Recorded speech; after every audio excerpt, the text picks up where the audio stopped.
Bienvenido, doctor Edgar Vega, a este espacio donde conversaremos una vez más sobre estos nuevos públicos, abordando también como esta extensión a su libro sobre el paro del 2019, que es un tema que nos encantaría profundizar por la entrada de estos nuevos públicos a la esfera pública, ¿no? Como primera pregunta, quisiera plantearle cómo han cambiado los medios tradicionales y las plataformas digitales la participación de los ciudadanos en la opinión pública. Bien, me parece que de entrada hay que señalar que en abstracto podríamos elaborar toda una serie de argumentos sobre cómo ha ido cambiando la participación de las audiencias en lo que conocimos como opinión pública. En abstracto podríamos hacer un planteamiento en ese sentido, pero el caso ecuatoriano reviste una singularidad y es casi el único país en América Latina que, por ejemplo, ha dejado de imprimir periódicos y ha visto reducido el espacio de los medios tradicionales prácticamente a la televisión o incluso a la radio. La migración de los grandes medios a las plataformas digitales ha sido sostenida. No obstante, surgimiento de medios, entre comillas, tradicionales como primicias, que son completamente digitales, revelan una estructuración distinta del campo periodístico y por lo tanto una suerte de adecuación al ecosistema digital en el sentido en que las audiencias cada vez consumen medios y mensajes y contenidos mucho más rápidos, mucho más simples y mucho más sencillos. Y me parece que por ahí podría ir una primera formulación. Los medios digitales en el mundo han generado, sobre todo a través de las redes sociales, unas dificultades muy crecientes para una participación más abierta y dinámica de las audiencias, porque por ejemplo, con el caso de los medios de las redes sociales, las respuestas generalmente son muy extrapoladas, es decir, solo pueden existir respuestas maniqueas, positivo o negativo, y desde esa dimensión el odio político ha logrado enquistarse en el ecosistema de los medios y la opinión pública no ha dejado de permearse por ese odio político que en último término lo que hace es reducir una participación crítica y limitar esa participación a fórmulas como muy simples y muy rápidas. Bien, dejando de lado, ya que vamos a entablarnos específicamente en plataformas digitales, no en redes sociales. ¿Ya? ¿Considera usted que actualmente existe una participación más democrática dentro de la esfera pública o todavía persisten formas de exclusión? A ver, hay, hay que partir del hecho de que la participación política de, por ejemplo, minorías son conquistas sociales y por lo tanto no han sido fruto únicamente del desarrollo propio de los medios. Sin duda los medios han sido sensibles a esas demandas, pero no es sino con la organización popular que, por ejemplo, mujeres, diversidades sexogenéricas, pueblos racializados o pueblos excluidos socioeconómicamente han podido acceder a otro tipo de participación en la opinión pública que no sea la del tutelaje permanente que sobre todo las sociedades oligárquicas suelen hacer cuando se relacionan con los sectores populares, ¿no? Entonces me parece que esa es una primera precisión que hay que hacer.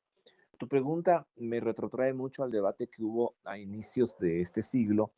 cuando se debatía si es que el Internet iba a democratizar la participación y finalmente eso no sucedió. La tecnología por sí sola no permite el avance de la democracia, son las sociedades que están construyendo, que están detrás de las tecnologías, las que permiten ese avance. En el caso ecuatoriano, hay que reconocer, por lo que te decía hace un momento, que gracias a la organización sostenida de distintos colectivos, por ejemplo, la no discriminación, el no sexismo o formas de violencia muy conspicuas se han convertido en estándares en la comunicación. ¿Qué es lo que te quiero decir? Que en el caso ecuatoriano hay expresiones que reducen la participación política de la ciudadanía que en otrora eran naturalizadas, pero que desde hace algunas décadas su observancia forma parte de los estándares contemporáneos de la comunicación. Bien, ahora,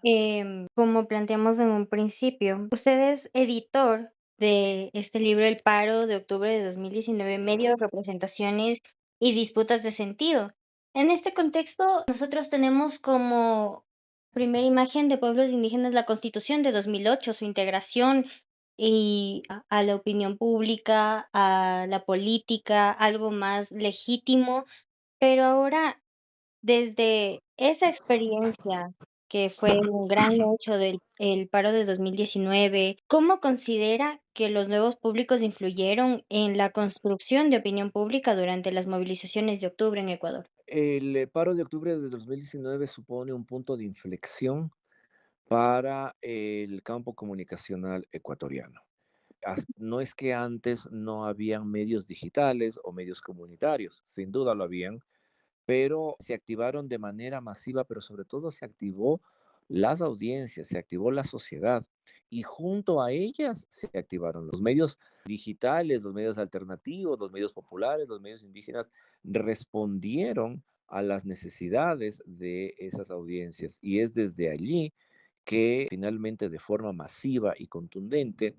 estos medios van a contrarrestar el cerco mediático que desde el poder se levantó para frenar la difusión de todo lo que estaba pasando en octubre de 2019, por un lado, y por otro lado es a través de estos medios que se logra posicionar las demandas de las poblaciones, de los pobladores y de las pobladoras en octubre del 2019. Eso no había pasado con la contundencia y de manera tan extendida como sucedió a partir del 2019. Y es un punto de inflexión porque a partir del 2019 estos medios van a encontrar una mayor legitimidad y van a ser una fuente recurrente para la generación de contenidos que incluso los mismos medios tradicionales van a obligarse a referirlos. Listo, y ahora, doctor Vega, desde su perspectiva, quisiera saber qué impacto cree usted que tienen los nuevos públicos en las decisiones políticas y sociales de América Latina. A ver, hay el, el tema de fondo que desde mi punto de vista hay que plantearse es hasta qué punto las clases gobernantes ligadas a las élites económicas y políticas de nuestros países siguen creyendo o no en la democracia, siguen teniendo o no proyectos nacionales. Desgraciadamente, estamos viendo desde hace unos 5 años y un poco más que hay distintos gobiernos en la región cuyos intereses se corresponden a las de las grandes corporaciones económicas de sus respectivos países, que cada vez más no tienen intereses nacionales y tienen intereses corporativos. Y eso conduce a que vean a la democracia como una limitación y no como la oportunidad del pacto social que permita desarrollar a una sociedad. Y es por eso que encontramos muchas vulneraciones, por ejemplo, en derechos humanos, en derechos laborales, muchos actos contravenidos con los derechos de la naturaleza, por ejemplo, y no obstante, estas clases gobernantes no sintonizan, no empatizan con estas demandas porque esas demandas siguen perteneciendo a proyectos sociales que están engarzados a proyectos nacionales. No obstante, dicho esto, hay que reconocer que, por ejemplo, el marketing político distorsiona tanto el campo de la opinión pública, por ejemplo, hasta el marketing político se ve abocado a poner cable a tierra con las audiencias, medir las audiencias y en función de eso ir acotando, modificando las agendas gubernamentales. Y sí, hay una suerte de reacción de ida y vuelta entre las audiencias, la opinión pública, los medios